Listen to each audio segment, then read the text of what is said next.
ಎಲ್ಲ ದೈವಕ್ಕೆ ನಿಮ್ಮೆಲ್ಲಡಿಯ ಘನವೆಂದು ಸಲ್ಲಿಗೊಮ್ಮೊಮ್ಮೆ ನುತಿಪೆನಾಂ ಗುರುರಾಯ ಸಲ್ಲೀಲೆಯಿಂದ ಕೃಪೆಯ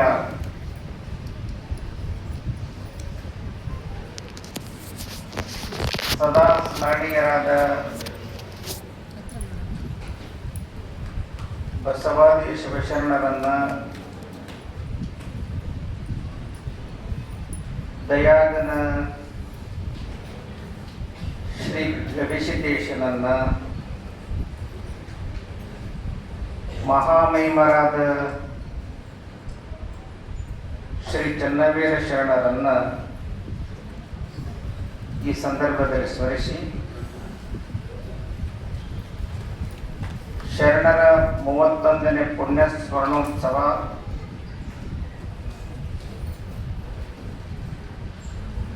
ಈ ಸಮಾರಂಭದ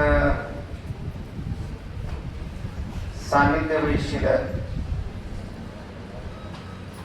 ಆತ್ಮೀಯ ಪೂಜ್ಯರು, ಅನುಭಾವಿಗಳು,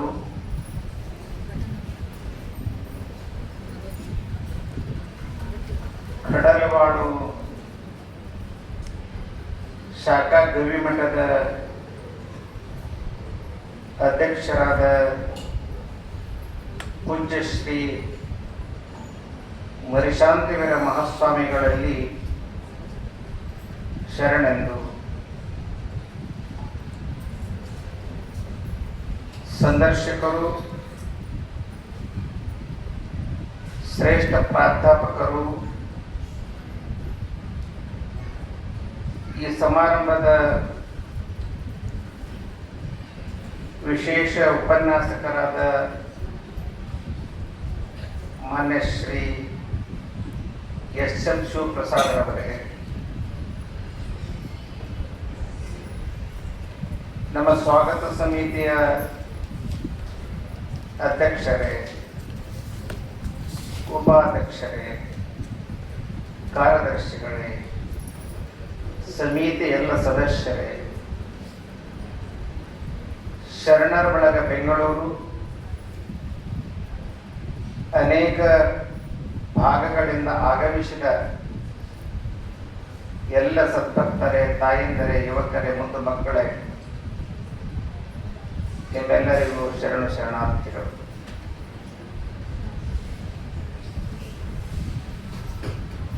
ಈ ಪುಣ್ಯ ಸ್ಮರಣೋತ್ಸವದಲ್ಲಿ ಅತ್ಯಂತ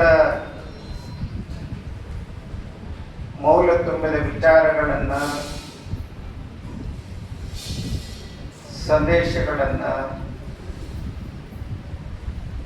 ನಾವು ಕೇಳ್ತಾ ಬಂದ್ವಿ. ವಿಜ್ಞಾನಕ್ಕೂ ಆಧ್ಯಾತ್ಮಿಕತೆಗೂ ಹತ್ತಿರದ ಸಂಬಂಧವಿದೆ ಎನ್ನುವಂಥ ವಿಚಾರಗಳನ್ನು, ದೇವರು ನೀಡಿರ್ತಕ್ಕಂಥ ಈ ದೇಹದ ಬಗ್ಗೆ, ಈ ಮಾನವ ಜನ್ಮದ ಸಾರ್ಥಕತೆ ಬಗ್ಗೆ, ಸಾಧನೆಯ ಬಗ್ಗೆ ನಾವೆಲ್ಲ ಆಲಿಸ್ತಾ ಇದ್ದೀವಿ. ದೇವ ಕೊಟ್ಟಿರ್ತಕ್ಕಂಥ ಈ ದೇಹದ ರಚನೆ ಅದ್ಭುತವಾಗಿರ್ತಕ್ಕಂಥ, ದೇಹ ಸಾಧನೆಯಿಂದ ಸಾರ್ಥಕವಾಗಿರ್ತಕ್ಕಂಥ ಬದುಕನ್ನು ಕಳೆದು ಮನುಷ್ಯ ಯೋಗಿಯಾಗಬಹುದು, ಅವನೊಬ್ಬ ವಿಜ್ಞಾನಿಯಾಗಬಹುದು, ಅವನೊಬ್ಬ ಶ್ರೇಷ್ಠ ಚಿಂತಕನಾಗಬಹುದು. ಅಂತಹ ಕಲೆಯನ್ನ, ಅಂತಹ ಸಂದೇಶವನ್ನ ನಮ್ಮ ದೇಹಕ್ಕೆ ದೇವನ ಕರುಣೆ ವಿಶೇಷವಾದದ್ದು. ಅವರು ಚಂದದ ಬಗ್ಗೆ ಒಂದು ಮಾತು ಹೇಳಿದರು. ಮನುಷ್ಯ ಹಿಂಗಿದ್ರೆ ಚಂದ ಕಾಣ್ತಾನ, ಹಿಂಗಿರಬೇಕಂತ ಮನಸ್ಸು ಮಾಡ್ತಾನ, ಹಿಂಗಾಗ್ಬೇಕಂತ ಕಲ್ಪನಾ ಕಟ್ಕೊಂತಾನ. ಆದರೆ ಅವರು ಮುಂದುವರೆದು ಹೇಳಿದರು, ಭಗವಂತ ಏನೆಲ್ಲವನ್ನ ನೀಡಿದ, ಎಲ್ಲಿ ಕಣ್ಣ ಇರಬೇಕು, ಎಲ್ಲಿ ಕಿವಿ ಇರಬೇಕು, ಎಲ್ಲಿ ಕಾಲ ಇರಬೇಕು, ಎಲ್ಲಿ ಕೈಯ ಇರಬೇಕು, ಎಲ್ಲಿ ಬಾಯಿ ಇರಬೇಕು, ದೇಹದ ರಚನೆ, ಇಂದ್ರಿಯಗಳ ರಚನೆ, ನಮ್ಮ ಬುದ್ಧಿ ಮನಸ್ಸುಗಳ ರಚನೆ ಅದು ವಿಶೇಷವಾದದ್ದು. ಹಾಗಾಗಿ ಇದನ್ನ ಸಾತ್ವಿಕ ಸಾಧನಕ್ಕಾಗಿ, ಆಧ್ಯಾತ್ಮದ ಒದಗಿಗಾಗಿ, ಒಳ್ಳೆಯ ಕಾರ್ಯಗಳಿಗಾಗಿ ಈ ದೇಹ ನಾವೆಲ್ಲರೂ ಉಪಯೋಗ ಮಾಡಿಕೊಳ್ಬೇಕು. ಸಂಸ್ಕೃತದಲ್ಲಿ ಒಂದು ಮಾತು ಬರುತ್ತದೆ, ಬಹುಜನ್ಮ ಕೃತೈ ಪುಣ್ಯೈ ಪ್ರಕ್ಷಿಣೆ ಪಾಪ ಪಂಜರೆ. ಬಹುಜನ್ಮಗಳ ಪುಣ್ಯದಿಂದ, ಜನ್ಮ ಜನ್ಮಾಂತರದ ಪುಣ್ಯದಿಂದ ಇವತ್ತು ಮನುಷ್ಯ ಜನ್ಮ ದೊರೆತಿದೆ. ಅಕ್ಕ ಮಹಾದೇವಿ ಒಂದು ಮಾತು ಬರೀತಾಳೆ, 84 ಲಕ್ಷ ಜೀವರಾಶಿಗಳಲ್ಲಿ ಶ್ರೇಷ್ಠವಾಗಿರ್ತಕ್ಕಂಥ ಜೀವ ಯಾವುದು ಅಂತಂದ್ರೆ ಮನುಷ್ಯ. ವಿಚಾರ ಮಾಡುವಂತಹ, ಅನುಭವಿಸುವಂತಹ, ಸತ್ಕಾರ್ಯಗಳನ್ನು ಮಾಡುವಂತಹ, ಒಳ್ಳೆಯ ಆಲೋಚನೆಗಳನ್ನು ಮಾಡುವಂತಹ ಶಕ್ತಿ ನಮಗೆಲ್ಲ ದೇವ ಭಗವಂತ ನೀಡಿದ. ತತ್ವ ಪದಕಾರ ಒಂದು ಮಾತು ಬರೀತಾರೆ, ಎಂಥ ಮಾನವ ಜನ್ಮ ಏನ್ ಹಿಡಿಸಿ ಬಿಡುತ್ತೀರಪ್ಪ, ಇಂಥ ಮಾನವ ಜನ್ಮ ಸಿಕ್ಕಿದ್ದೇನ್ರಪ್ಪಯ್ಯ. ಇದು ಶ್ರೇಷ್ಠವಾಗಿರ್ತಕ್ಕಂಥ ಮಾನವ ಜನ್ಮ. ಈ ಮಾನವ ಜನ್ಮದ ಸಫಲತೆ ಆಗ್ಬೇಕಾದ್ರೆ ಭಕ್ತಿ, ಜ್ಞಾನ, ವಿಷಯಗಳಲ್ಲಿ ವಿರಾಗತೆ, ಸಹಕಾರ, ಪ್ರೀತಿ, ವಾತ್ಸಲ್ಯ,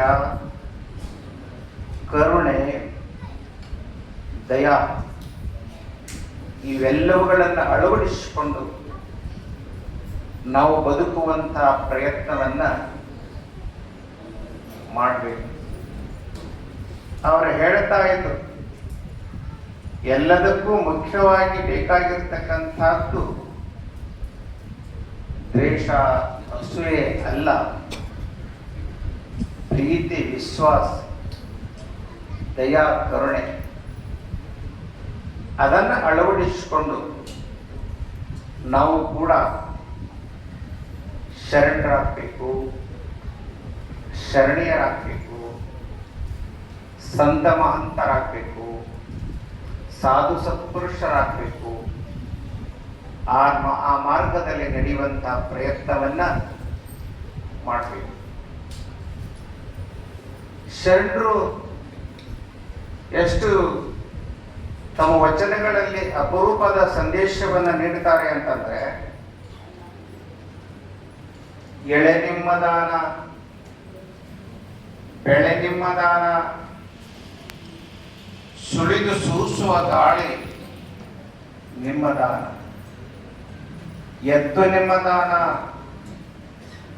ಬಿದ್ದು ನಿಮ್ಮದಾನ, ನಿಮ್ಮ ದಾನವನ್ನುಂಡು ಅನ್ಯರ ಹೊಗಳುವ ಕುನ್ಯಗಳೇನೆಂಬೆ ರಾಮನಾಥ. ಜೇಡರ ದಾಶಿಮಯ್ಯನವರು ಈ ಸೃಷ್ಟಿಯ ವಿಚಾರದ ಬಗ್ಗೆ, ನಮ್ಮ ಮನಸ್ಸಿನ ಅಸಮತೋಲನದ ಬಗ್ಗೆ ಸಂದೇಶವನ್ನು ನೀಡ್ತಾರೆ. ಭೂಮಿ, ಗಾಳಿ, ನಿಸರ್ಗ, ಪರಿಸರ ಎಲ್ಲವೂ ಕೂಡ ಈ ಪ್ರಕೃತಿಯ ಸೌಂದರ್ಯ ದೇವರು ಕೊಟ್ಟಿರ್ತಕ್ಕಂಥ ಕೊಡುಗೆ. ಇದನ್ನ ಕೆಡಿಸಲಾರದನೆ ನಾವೆಲ್ಲ ಅನುಭವಿಸಬೇಕು. ಇದನ್ನ ರಾಸಾದೀಕರಣ ಭಾವನೆಯಿಂದ ನೋಡುವಂತ ಬುದ್ಧಿ ನಮ್ಮಲ್ಲಿ ಬರಬೇಕು. ನಾವೊಂದು ಸಣ್ಣ ಮನೆ ಕಟ್ಟಿರ್ತೀವಿ, 1-2 ಎಕರೆ ಹೊಲ ಹಿಡಿದಿರ್ತೀವಿ. ಇದು ಹೊಲ ನಂದರಿ, ಇದು ಮನಿ ನಂದರಿ, ಇವರೆಲ್ಲ ನನ್ನ ಮಕ್ಕಳ್ರಿ, ಅವ ಅಂತವ್ ಇದು ಎಂದು ಇದರ ಹೋಗಿದ್ದು ನಾವು ಅನುಭವಿಸ್ತೀವ ಅಂತ. ಅದ್ರ ಕಾರಣ ಏನು ಅಂತಂದ್ರೆ, ನಾವೆಲ್ಲ ಇದು ದೇವನದು, ಇದು ಪ್ರಕೃತಿಯಿಂದ ಬಂದಿರತಕ್ಕಂಥ ಬುದ್ಧಿ, ಸಮಭಾವ, ಸಮಚಿತ್ತ ನಮ್ಮಲ್ಲಿ ಬರಬೇಕು. ಅದು ಬಾರದೆ ಹೋದ್ರೆ ನಮಗೆ ಸಂಸಾರದಲ್ಲಿ ತಾಪತ್ರಯ ಅನ್ನಿಸ್ತದೆ, ಸಂಸಾರ ಕಹಿ ಅನ್ನಿಸ್ತದೆ. ಸಂಸಾರ ಅನ್ನೋದು ಒಂದು ಸಲ ಬೇಸರವಾಗ್ತದೆ. ಇದು ನಮ್ಮ ಹಿರಿಯರ ಪುಣ್ಯದಿಂದ, ಪ್ರಕೃತಿಯ ದಾನದಿಂದ ಇದೆಲ್ಲ ನನಗೆ ಕೊಡುಗೆಯಾಗಿ ನೀಡಿದೆ ಎನ್ನುವಂಥ ಭಾವನೆಯನ್ನು ತಂದುಕೊಂಡು ಬದುಕುವಂಥ ಪ್ರಯತ್ನವನ್ನ ಶರಣರು, ಎಲ್ಲ ಸಂತ ಮಹಂತರು ಮಾಡಿದರು. ನಾವು ಹಾಗಲ್ಲ. ನಮ್ಮದು ನನ್ನಿಂದ, ನಾನು ಕಾರಣ, ಈ ಭ್ರಮೆ ಬುದ್ಧಿಯಿಂದ ನಮಗೆಲ್ಲ ತೊಂದರೆಗಳು, ತಾಪತ್ರಯಗಳು ಬರುವುದು ಸಹಜ ಅನ್ನುವಂಥದ್ದನ್ನ ಹೇಳುವುದರ ಜೊತೆಗೆ ಇನ್ನೊಂದು ಮಾತು ಕರೀತಾರೆ, ಎನ್ನ ಚಿತ್ತವು ಅತ್ತಿ ಹಣ್ಣ ನೋಡಯ್ಯ, ವಿಚಾರಿಸಿದರೇನು ಹುರುಳಿಲ್ಲವಯ್ಯ, ಪ್ರಪಂಚದಲ್ಲೊಂದು ಎನಗೊಂದು ರೂಪವ ಮಾಡಿ ನೀವು ತೋರಿದರೆಯ ಕೂಡಲ ಸಿಂಹಮಯ್ಯ. ಈ ಪ್ರಪಂಚದೊಳಗ, ಈ ಜಗತ್ತಿನೊಳಗ ನನಗೊಂದು ದೇಹವನ್ನ, ಆತ್ಮವನ್ನ, ಮನಸ್ಸನ್ನು ಕೊಟ್ಟಿದ್ದಾರೆ. ಅದನ್ನ ಸದ್ವಿನಿಯೋಗವನ್ನು ಮಾಡಿಕೊಂಡು ಗುರುಗಳ ಕೃಪೆಗೆ, ದೇವನ ಕೃಪೆಗೆ ಪಾತ್ರರಾಗಬೇಕು. ನಮ್ಮ ಚಿತ್ತದ ಬಗ್ಗೆ ಹೇಳ್ತಾರ ಅವರು, ಎನ್ನ ಚಿತ್ತ ಅತ್ತಿ ಹಣ್ಣ ನೋಡಯ್ಯ, ನೋಡಾಕ ಬಹಳ ಚಂದ ಕಾಣಿಸ್ತದ, ಒಳಗ್ ನೋಡಿದ್ರೆ ಎಲ್ಲ ಹುಳ. ನಾವೆಲ್ಲ ನೋಡಾಕ ಬಹಳ ಚಂದ ಇದೀವಿ, ನಮ್ಮ ಮನಸ್ಸೆಲ್ಲ ಕೆಟ್ಟ ಆಲೋಚನೆಗಳು, ದುರಾಲೋಚನೆಗಳು, ಮತ್ತೊಬ್ಬರನ್ನ ಕಂಡು ಸಹಿಸಲಾಗದಿರ್ತಕ್ಕಂಥ ವಿಚಾರಗಳು ನಮ್ಮನ್ನ ವಿನಾಶದತ್ತ, ನಮ್ಮನ್ನ ದುಃಖದ ಕಡೆಗೆ ಕೊಂಡೊಯ್ಯುವಂತ ಕೆಲಸವನ್ನು ಮಾಡ್ತಾರೆ. ಹಾಗಾಗಿ ನಾವು ಧಾರ್ಮಿಕ ಪ್ರಜ್ಞೆಯಲ್ಲಿ, ಭಕ್ತಿಯಲ್ಲಿ, ಶ್ರದ್ಧೆ ವಿಶ್ವಾಸಗಳಲ್ಲಿ ಮನಸ್ಸನ್ನ ಇಟ್ಕೊಂಡು ಬದುಕುವಂತ ಪ್ರಯತ್ನವನ್ನು ಮಾಡಿ. ಒಂದು ದೃಷ್ಟಾಂತ ಹೇಳಿದ್ದೇನೆ ನಾನು. ಮನುಷ್ಯ ಹೆಂಗಿರ್ತಾನ, ಹೆಂಗ್ ಬದುಕ್ತಾನ ಅಂತಂದ್ರ,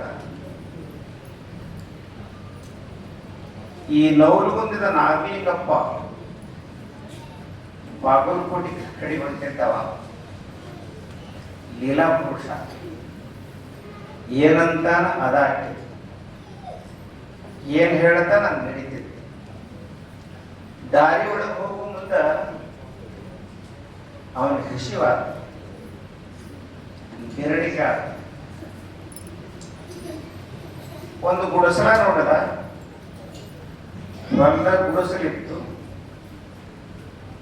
ಒಳಗೆ ಹೋದ. ಆ ಹೊಲದಾಗ ಭಿಕ್ಷಾಂದಿ ಅಂದ. ಯಾರನೇನಂದ್ರೆ, ನನಗ ನವಲಗುಂದದ ನಾಗಲಿಂಗಪ್ಪ ಅಂತ. ಏನ್ ಬೇಕು? ಹಸಿವಾಗಿ ಸ್ವಲ್ಪ ಅನ್ನ ನೀರು ಕೊಡು. ತಾಯಿ ಕೆಳಗ ಮೇಲೆ ನೋಡಿದ್ರು. ಮನೆಯಾಗ ಹೋದ್ರು. ಕೆಟ್ಟ ಬಡತನ, ಏನೂ ಇದ್ದಿದ್ದಿಲ್ಲ. ನಮ್ಮಲ್ಲೆಲ್ಲ ಕಲ್ಲ ಹಿಂಡಿ ಹರಿತಿರ್ತಾರೆ. ಆಗ ಈಗ ನಮ್ಮಲ್ಲಿ ಮಿಕ್ಸಿ ಬಂದಾವ. ಆ ಹಿಂಡಿ ಕಲ್ ತಗೊಂಡು ಹಿಂಗ್ ನೋಡಿದ್ಲು. ಅದನ್ನ ಕೊಟ್ಲು. ನೆಕ್ಕಿದವ. ಒಂದ್ ಚರಿಗೆ ನೀರು ತಂದು ಕೊಟ್ಟು ಘಟ ಘಟ ಕುಡದ. ಆಶೀರ್ವಾದ ಮಾಡದ. ಯವಾನಗ ಸಿರಿ ಸಂಪತ್ತು ಬಂದು ಒಳ್ಳೇದಾಗಲಿ ಅಂತ ಮುಂದಕ್ಕೆ ಹೋದ. 16 ವರ್ಷಗಳ ಕಾಲ ಆದ ಮೇಲೆ ನಾಗಲಿಂಗ ಪದಾಧಾರೆ ಹೊಂಟಿದ್ದ. ಮತ್ತೆ ಹಸಿವಾದವ. ಒಳಗೆ ಹೋದ. ಅಲ್ಲಿ ಗುಡಿಸ್ಲಿದ್ದಿದ್ದಿಲ್ಲ. ದೊಡ್ಡ ಬೃಹದಾಕಾರ ಇರ್ತಕ್ಕಂಥ ಮನೆ, ಮಹಡಿ ಮನೆ. ಭಿಕ್ಷಾಂದಿಯಿಂದ ಆ ಹೆಣ್ಮಗಳಿದ್ದು ಎನ್ನ ನೋಡಿಲ್ಲ. ಕೆಳಗ ಮೇಲೆ ನೋಡಿದ್ಲು. ಎಷ್ಟೋ ವರ್ಷಗಳ ಕಾಲ ಇವನು ನೋಡ್ಬೇಕಾಗಿತ್ತು. ಅವನೇ ಇರಬೇಕು. ನೀ ಯಾರು? ನೋವಿಂದ ನಾಗಲಿಂಗಪ್ಪ ಅಂತ ಅಂದವ. ಅಯ್ಯೋ ಪುಣ್ಯಾತ್ಮ, ಹೋಸಲ ಬಂದಿದ್ದೇನೆ ದಿನ. ಹೌದವ್ವ. ಆಕಿ ಅದಕ್ಕೆ ಹೋಗಿ ಏನಾರ ನೀಡಬೇಕಂತ ಹೇಳಿ ತಾಟ್ನೊಳಗ, ಬೆಳ್ಳಿ ತಾಟ್ನೊಳಗ ಅನ್ನ, ಮೃಷ್ಟಾನ್ನ ಭೋಜನ ಇಟ್ಕೊಂತ, ಹಣ್ಣ ಹಂಪಲ ಇಟ್ಕೊಂತಾಳ. ಹಿಂಗ ಸ್ವಲ್ಪ ಮುಂದಕ್ಕೆ ಹೋಗಿದ್ಲು. ನೆನಪಾತೈತಿ. ಬರೀ ಹಿಂಡಿ ಕಲ್ ಖಾರ ಕೊಟ್ಟಿದ್ದಕ್ಕ ಇಷ್ಟ ಆಗ್ಲಿ ಅಂತ ಹೇಳ್ಯಾರ.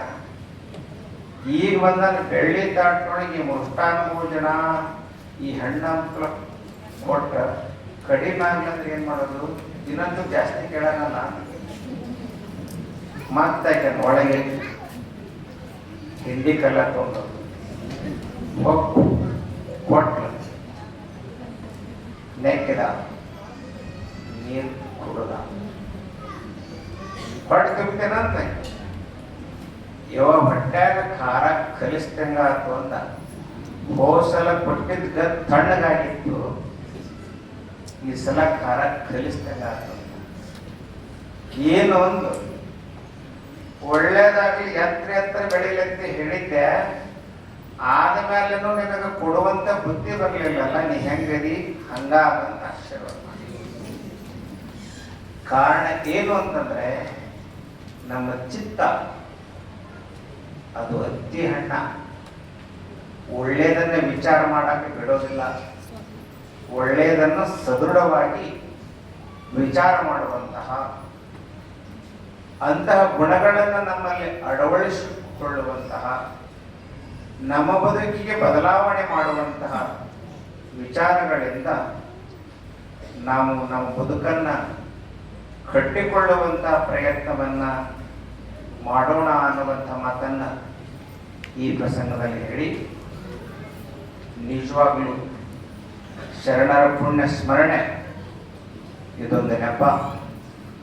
ನಾವೆಲ್ಲರೂ ಒಂದು ಕಡೆಗೆ ಸೇರಬೇಕು, ಒಳ್ಳೆಯ ವಿಚಾರಗಳನ್ನು ಕೇಳಬೇಕು, ಆ ಮಾತುಗಳನ್ನು ನಮ್ಮ ಬದುಕಿನಲ್ಲಿ ಅಳವಡಿಸಿಕೊಳ್ಬೇಕು ಅನ್ನುವಂಥ ಉದ್ದೇಶವನ್ನು ಇಟ್ಕೊಂಡು ನಮ್ಮ ಎಲ್ಲ ಹಿರಿಯರು ಅಪ್ಪನವರ ಪುಣ್ಯಸ್ಮರಣೋತ್ಸವದ ಅಂಗವಾಗಿ ಈ ಕಾರ್ಯಕ್ರಮವನ್ನು ಸಂಯೋಜಿಸಿಕೊಂಡು ಬಂದಿದ್ದಾರೆ ಎನ್ನುವಂಥ ಮಾತನ್ನು ಹೇಳ್ತಾ, ಇಂತಹ ಕಾರ್ಯಕ್ರಮಕ್ಕೆ ನಮ್ಮ ಗುರುಗಳಿಗೆ, ನಮಗೆ ಆತ್ಮೀಯರಾಗಿರ್ತಕ್ಕಂಥ ಡಾಕ್ಟರ್ ಎಸ್.ಎಂ. ಋಷಭೇಂದ್ರ ಸ್ವಾಮಿಯವರು ಕನ್ನಡ ಭಾಷೆಯಲ್ಲಿ ಅತ್ಯಂತ ಪಂಡಿತರು, ಸಂಶೋಧಕರು, ಆಳವಾಗಿರ್ತಕ್ಕಂಥ ಅಧ್ಯಯನವನ್ನು ಮಾಡಿದವರು.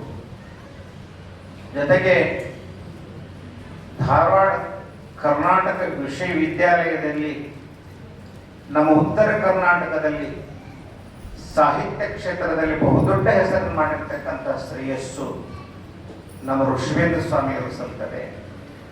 ಅವರ ಚಿರಂಜೀವಿಯಾಗಿರ್ತಕ್ಕಂಥ ಡಾಕ್ಟರ್ ಎಸ್.ಎಂ. ಶಿವಪ್ರಸಾದ್ ಅವರು ಸಂದರ್ಶಕರು, IIT ಧಾರವಾಡದ ಪ್ರಾಧ್ಯಾಪಕರಾಗಿ, ಸೈನ್ಸಿಸ್ಟ್ ಆಗಿ, ತಂದೆಯ ಹಾಗೆ ಸಾಹಿತ್ಯ, ಸಂಸ್ಕೃತಿ, ವಿಜ್ಞಾನ ಏನೆಲ್ಲವನ್ನ ಮೈಗೂಡಿಸಿಕೊಂಡು ಇವತ್ತು ಒಬ್ಬ ವಿಜ್ಞಾನಿ ಸಾಮಾನ್ಯ ಜನರಿಗೂ ಕೂಡ ವಿಚಾರಗಳು ತಿಳಿಬೇಕು ಅನ್ನುವಂಥ ಅವರ ಮಟ್ಟಕ್ಕೆ ಬಂದು ಒಳ್ಳೆಯ ವಿಚಾರಗಳನ್ನು ನೀಡೋದ್ರ ಮೂಲಕವಾಗಿ ನಮ್ಮಗಳನ್ನು ಸಂತೋಷಗೊಳಿಸಿದ್ದಾರೆ. ಅವರಿಗೆ ನಮ್ಮ ಬಳಗದ ಪರವಾಗಿ ಅಭಿನಂದನೆಗಳನ್ನು ಸಲ್ಲಿಸ್ತಾ ಇದ್ದಾರೆ. ಸಮಾರಂಭದ ಸಾನ್ನಿಧ್ಯ ವಹಿಸಿದ ಕಡಲ್ವಾಡ್ ಶಾಖಾ ಗವಿಮಠದ ಪರಮ ಪೂಜ್ಯ ಮರಿಶಾಂತಿ ಮಹಾಸ್ವಾಮಿಗಳು ಈ ಸಮಾರಂಭದ ಸಾನ್ನಿಧ್ಯ ವಹಿಸಿ ನಮ್ಮಗಳ ಸಂತೋಷವನ್ನ ನೂರು ಮಡಿಯಾಗಿ ಹೆಚ್ಚಿಸಿದ್ದಾರೆ. ಪೂಜ್ಯರು ಕೊಪ್ಪಳ ಶ್ರೀಗಳ ಸೇವೆಯಲ್ಲಿದ್ದುಕೊಂಡು ಶರಣ ಸಾಹಿತ್ಯ, ಅನುಭವ ಸಾಹಿತ್ಯ, ಅನೇಕ ಆಧಾರ ಗ್ರಂಥಗಳನ್ನು ಅಧ್ಯಯನ ಮಾಡಿದರು. ಈ ಸಮಾರಂಭಕ್ಕೆ ಬರಬೇಕು ಅಂದಾಗ ಅತ್ಯಂತ ಪ್ರೀತಿಯಿಂದ ನಮಗೆ ಕರೆಗೆ ಹೋಗುತ್ತು ಈ ಕಾರ್ಯಕ್ರಮದ ಸಾನ್ನಿಧ್ಯ ವಹಿಸಿದ್ದಾರೆ. ಅವರಿಗೂ ಕೂಡ ಈ ಸಮಾರಂಭದ ಪರವಾಗಿ ಅಭಿನಂದನೆಗಳನ್ನು ಹೇಳುವುದರ ಜೊತೆಗೆ ಅವರ ಪ್ರೀತಿಗೆ ವಾತ್ಸಲ್ಯ ಕೊಟ್ಟುದು ಅನ್ನುವಂಥ ಮಾತನ್ನು ಹೇಳ್ತಾ, ಹಾಗೆಯೇ ಈ ಸಮಾರಂಭಕ್ಕೆ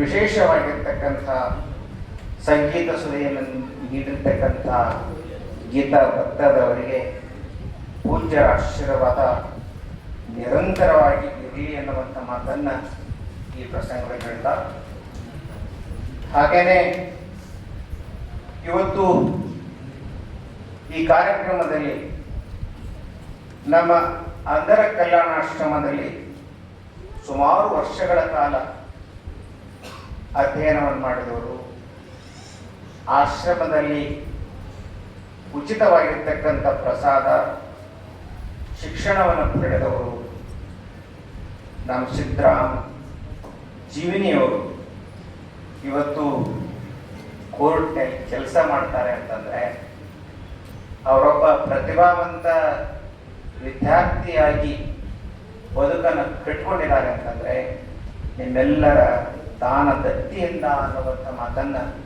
ಈ ಪ್ರಸಂಗದಲ್ಲಿ ಹೇಳ್ತಾ, ಸಿದ್ದರಾಮ್ ಜೀವನಿಯವರು ಭಾಳ ಸಾತ್ವಿಕ ಹುಡುಗ. ಅವ ಬೆಳಿಗ್ಗೆದ್ದು ಸ್ನಾನ ಮಾಡಿ ಹಣೆ ಮೇಲೆ ಭಸ್ಮ ಹಚ್ಕೊಂಡು ಒಂದೂವರೆ ತಾಸು ಜಪ ಮಾಡಿ ಧ್ಯಾನ ಮಾಡಿ ಕಾಲೇಜ್ ಹೋಗ್ತಿದ್ದಾವೆ. ಇಂತಹ ಸಂಸ್ಕಾರಗಳು ಇಂತಹ ಯುವ ಪೀಳಿಗೆಗೆ ಅವಶ್ಯವಾಗಿ ನಾವು ಮಕ್ಕಳನ್ನೇನು ಶಾಲೆಗೆ ಕಳಿಸ್ತೀವಿ, ಮಕ್ಕಳ ಅಭ್ಯಾಸದ ಬಗ್ಗೆ ನಾವೇನು ಕಾಳಜಿ ವಹಿಸ್ತೀವಿ, ಅದರ ಜೊತೆಗೆ ಸಂಸ್ಕಾರ, ಸಂಸ್ಕೃತಿ, ನಡೆ ನುಡಿ ಅವಶ್ಯ ಅನ್ನುವಂಥದ್ದನ್ನು ನಾವೆಲ್ಲ ತಿಳ್ಕೊಳ್ಬೇಕು. ಇವತ್ತು ಎಲ್ಲ ಯುವಕರಿಗೆ ಅವನ ಆದರ್ಶ ಅನ್ನುವಂಥ ಮಾತನ್ನು ಹೇಳೋದ್ರ ಜೊತೆಗೆ ಹಾಗೆಯೇ ಯಲ್ಲಪ್ಪ ಬಸಪ್ಪ ಉಪ್ಪ ಆತ್ಮ ಕೂಡ ವಿಧಾನಸಭೆ ಸಚಿವಾಲಯದಲ್ಲಿ ಕೆಲಸ ಮಾಡ್ತಾನೆ. ಸುಮಾರು ವರ್ಷಗಳ ಕಾಲ ಆಶ್ರಮದಿಂದ ಇದ್ದುಕೊಂಡು ಅಧ್ಯಯನವನ್ನು ಮಾಡಿದನು. ಅವನು ಕ್ರಿಕೆಟ್ನಲ್ಲಿ ರಾಜ್ಯ ಮಟ್ಟದವರೆಗೆ ಭಾಗವಹಿಸಿ ಸಾಧನೆ ಮಾಡಿರ್ತಕ್ಕಂಥ ಶ್ರೇಯಸ್ಸು ನಮ್ಮ ಯಲ್ಲಪ್ಪ ಉಪ್ಪಾರವರಿಗೆ ಸೇರ್ತಾರೆ. ಅಂದರೆ ಕಲ್ಯಾಣಾಶ್ರಮದಲ್ಲಿ ಸರ್ಕಾರಿ ನೌಕರಿಯನ್ನು ಪಡೆದವರು ಎಷ್ಟು ಜನ ಅಂದರೆ 72-73 ಜನ ವಿದ್ಯಾರ್ಥಿಗಳು ಸರ್ಕಾರಿ ಸೇವೆಗಿದ್ದಾರೆ ಅಂತಂದರೆ, ತಮ್ಮ ಬದುಕನ್ನು ಕಟ್ಟಿಕೊಂಡಿದ್ದಾರೆ ಅಂತಂದರೆ ನಿಮ್ಮಂತಹ ದಾನಿಗಳಿಂದ ಅನ್ನುವಂಥದ್ದನ್ನು ನಾವೆಲ್ಲ ಅರ್ಥೈಸ್ಕೊಳ್ಬೇಕು ಅನ್ನುವಂಥ ಮಾತನ್ನು ಈ ಪ್ರಸಂಗದಲ್ಲಿ ಹೇಳ್ತಾ, ಹಾಗೆಯೇ ಈ ಕಾರ್ಯಕ್ರಮದಲ್ಲಿ ನಮಗೆಲ್ಲ ಹಿರಿಯರ ಮಾರ್ಗದರ್ಶನವನ್ನು ನೀಡತಕ್ಕಂಥ ಗೌರವ ಅಧ್ಯಕ್ಷರು, ಸ್ವಾಗತ ಸಮಿತಿ, ಮಾಜಿ ಸಚಿವರು, ಶ್ರೀಮಠದ ಆತ್ಮೀಯ ಭಕ್ತರಾಗಿರ್ತಕ್ಕಂಥ ಅಪ್ಪಾಜಿ ಮಾನ್ಯ ಶ್ರೀ ಅಲ್ಲಾಮ್ ವೀರಭದ್ರಪ್ಪನವರು ಪ್ರತಿ ವರ್ಷ ಈ ಕಾರ್ಯಕ್ರಮಕ್ಕೆ ಎಲ್ಲರ ಜೊತೆಗಿದ್ದು ಈ ಕಾರ್ಯವನ್ನು, ಈ ಸಮಾರಂಭವನ್ನು ಶೋಭೆಗೊಳಿಸಿದ್ದಾರೆ.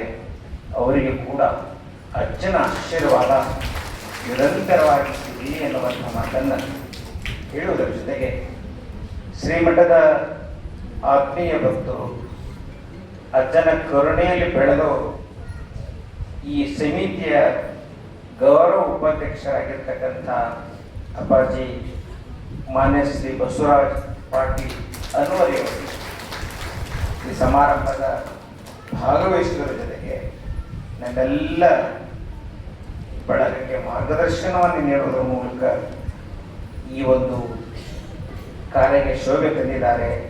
ಅವರಿಗೂ ಕೂಡ ಒಳ್ಳೆಯದಾಗಲಿ ಎನ್ನುವಂಥ ಮಾತನ್ನು ಹೇಳ್ತಾ, ಗೌರವ ಉಪಾಧ್ಯಕ್ಷರಾಗಿರ್ತಕ್ಕಂಥ DM ಬಂತಾದಿರಬಹುದು, ಗೌರವ ಕಾರ್ಯದರ್ಶಿಯಾಗಿರ್ತಕ್ಕಂಥ ಬಸವರಾಜ್ ಅನಗೊಂಡ ಇರಬಹುದು, ಕಾರ್ಯದರ್ಶಿಗಳಾಗಿರ್ತಕ್ಕಂಥ ಮಾನ್ಯ ಶ್ರೀ S ಬಸವರಾಜ್ ವಕೀಲ್ ಇರ್ಬೋದು, ಅನ್ನದಾನಿ ಹಿರೇಮಠ ಇರ್ಬೋದು, ಶಿವಕುಮಾರ್ ಸೊಪ್ಪಣ್ಣವರಿರ್ಬೋದು, ಜಟ್ಲಿ ಇರಬಹುದು, ಉಳಿದೆಲ್ಲ ಸದಸ್ಯರಿರ್ಬೋದು, ಒಟ್ಟಾರೆಯಾಗಿ ಎಲ್ಲರೂ ಸಹೋದರ ಸಹೋದರಿಯರಂತೆ ಈ ಕಾರ್ಯಕ್ರಮವನ್ನು ಸಂಯೋಜನೆ ಮಾಡಿಕೊಂಡು ಬೆಂಗಳೂರು ಮಹಾನಗರದಲ್ಲಿ ಅಚ್ಚುಕಟ್ಟಾಗಿ ಸಮಾರಂಭವನ್ನು ನಡೆಸ್ತಾ ಇದ್ದಾರೆ ಎನ್ನುವಂಥ ಮಾತನ್ನು ಹೇಳ್ತಾ, ಜೊತೆಗೆ ಈ ಕಾರ್ಯಕ್ರಮದಲ್ಲಿ ಮಹಾಪ್ರಸಾದದ ವ್ಯವಸ್ಥೆಯನ್ನು ಮಾಡಿರ್ತಕ್ಕಂಥ ಶ್ರೀಮಠದ ಭಕ್ತರಾಗಿರ್ತಕ್ಕಂಥ ಮಾನ್ಯ ಶ್ರೀ ಸೋಮಶೇಖರ್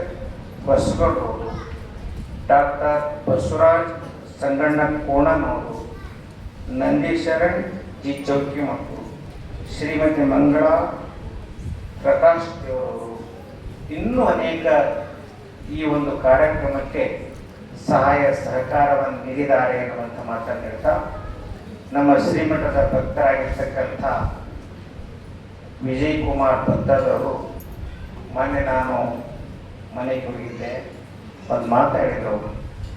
ನಮ್ಮ ತಂದೆಯ ಸ್ಮರಣಾರ್ಥವಾಗಿ ಯಾರು ಹೆಚ್ಚು ಅಂಕಗಳನ್ನು ಪಡೆದಿರ್ತಾರೆ ವಿದ್ಯಾರ್ಥಿಗಳು, ಬಡ ಮಕ್ಕಳು, ಅಂಥ ಮಕ್ಕಳಿಗೆ 1,25,000 ರೂಪಾಯಿ ಡೆಪಾಸಿಟ್ ಇಟ್ಟು ಬಂದಿರತಕ್ಕಂಥ ಹಣದಲ್ಲಿ ಆ ಮಕ್ಕಳಿಗೆ ಮುಂದಿನ ಶಿಕ್ಷಣಕ್ಕಾಗಿ ವ್ಯವಸ್ಥೆ ಮಾಡಬೇಕು ಅನ್ನುವಂಥ ವಿಚಾರವನ್ನು ಹೇಳು ಅವರಿಗೆ ವೀರೇಶ್ ಹಟ್ಟಿಯವರಿಗೆ ಉಳಿದೆಲ್ಲ ದಾನಿಗಳಿಗೆ ಪರೋಕ್ಷವಾಗಿ ಅಪರೋಕ್ಷವಾಗಿ ಸೇವೆ ಸಲ್ಲಿಸತಕ್ಕಂಥ ಎಲ್ಲ ಮಹನೀಯರಿಗೆ ಅಚ್ಚ ನಿರಂತರವಾಗಿ ಸದ್ಬುದ್ಧಿ, ಸದ್ವಿಚಾರ, ಸದ್ಗುಣ, ಮನೆಯಲ್ಲಿ ಶಾಂತಿ, ಸಮಾಧಾನ, ಮಕ್ಕಳಿಗೆಲ್ಲ ಶಿಕ್ಷಣ, ಸಂಸ್ಕೃತಿ, ಮನೆ ಮಹಾಮನೆಯಾಗಲಿ ಅನ್ನುವಂಥ ಆಶೀರ್ವಾದವನ್ನು ಎಲ್ಲ ಮಹನೀಯರಿಗೆ ನೀಡಲಿ ಅನ್ನುವಂಥ ಮಾತನ್ನು ಈ ಪ್ರಸಂಗದಲ್ಲಿ ಹೇಳ್ತಾ, ಇವತ್ತು 4 ಜನ ಶರಣರ ತುಲಾಭಾರವನ್ನು ಇಟ್ಕೊಂಡಿದ್ದಾರೆ. ಇದು ಅಂಧ ಅನಾಥ ಮಕ್ಕಳ ಶಿಕ್ಷಣ ದಾಸೋಹಕ್ಕಾಗಿ, ಬಡ ವಿದ್ಯಾರ್ಥಿಗಳ ದಾಸೋಹಕ್ಕಾಗಿ ಈ ಹಣ ಸಲ್ತದೆ. ನಮ್ಮ ಮಠದ ಭಕ್ತರಾಗಿರ್ತಕ್ಕಂಥ ಜಿಲ್ಲಾ ಪಂಚಾಯಿತಿಯ ಮಾಜಿ ಉಪಾಧ್ಯಕ್ಷರಾದ ವೆಂಕಣ್ಣ ಯರಾಶಿಯವರು, ಹಾಗೆಯೇ ಬಳ್ಳಾರಿಯ ರುದ್ರಗೌಡರು, ನಾಗರಹಳ್ಳಿ ನಮ್ರತಾ ಅವರು, ವೀರೇಶ್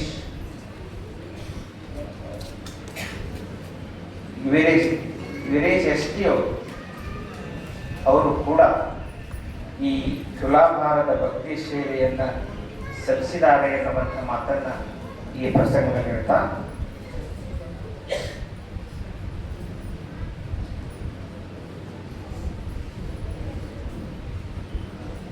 ಈ 4 ಜನ ತುಲಾಭಾರದ ಭಕ್ತಿ ಸೇವೆಯನ್ನು ವೀರೇಶ್ ಎಸ್ ಟಿ ಉದ್ಯಮಿ ಅವರೆಲ್ಲ ಕುಟುಂಬ ವರ್ಗದವರು ಶರಣರ ತುಲಾಭಾರವನ್ನು ನೀಡಿದ್ದಾರೆ ಎನ್ನುವಂಥ ಮಾತನ್ನು ಈ ಪ್ರಸಂಗದಲ್ಲಿ ಹೇಳಿ, ಒಟ್ಟಾರೆಯಾಗಿ ಈ ಸಮಾರಂಭಕ್ಕೆ ತಾವೆಲ್ಲರೂ ಆಗಮಿಸಿ ತಮ್ಮ ಸೇವೆಯನ್ನು ಸಲ್ಲಿಸಿದ್ದೀರಿ ಎನ್ನುವಂಥ ಮಾತನ್ನು ಹೇಳುವುದರ ಮೂಲಕ ಸುನೀಲ್ ರಾವ್ರವರು ಬಳ್ಳಾರಿಯವರು ಅವರು ಐ ಕ್ಯಾಂಪನ್ನು ಹಾಗೆ ಪ್ರಸಾದಕ್ಕೆ ಎಲ್ಲ ರೀತಿಯ ವ್ಯವಸ್ಥೆಯನ್ನು ನೀಡಿದ್ದಾರೆ ಎನ್ನುವಂಥ ಮಾತನ್ನು ಹೇಳುವುದರ ಮೂಲಕವಾಗಿ ಅಜ್ಜ ತಮ್ಮೆಲ್ಲರಿಗೆ ಒಳ್ಳೆಯದನ್ನು ಮಾಡಿ ತಮ್ಮ ಮಕ್ಕಳಿಗೆಲ್ಲ ಸನ್ನಡತೆಯನ್ನು ನೀಡಿ ಸದಾಕಾಲ ಹಚ್ಚ ಹಸಿರು ಬದುಕು ನಿಮ್ಮದಾಗಲಿ ಎನ್ನುವಂಥ ಮಾತು ಹೇಳ್ತಾ ತಮ್ಮೆಲ್ಲರೂ ಒಳ್ಳೆಯದಾಗಂತ ಹಾರೈಸಿ 12 ಮಾತುಗಳನ್ನು